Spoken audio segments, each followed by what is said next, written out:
सड़क पर रंग। सोनू ने नहाकर नीले रंग की कमीज पहनी। मोनू और रीना ने नीले रंग के मोजे पहने।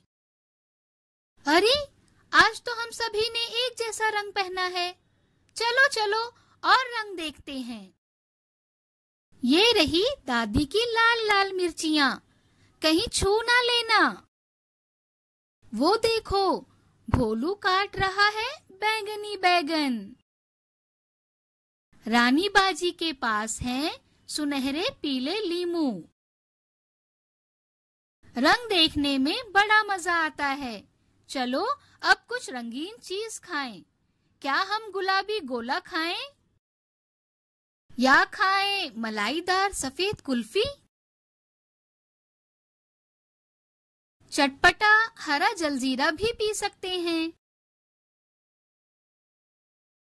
या खाएं भूरे मीठे खजूर।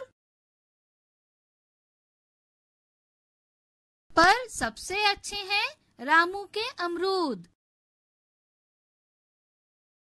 बाहर से हरे, अंदर से गुलाबी, इन पर सफेद सफेद नमक और लाल मिर्च पाउडर।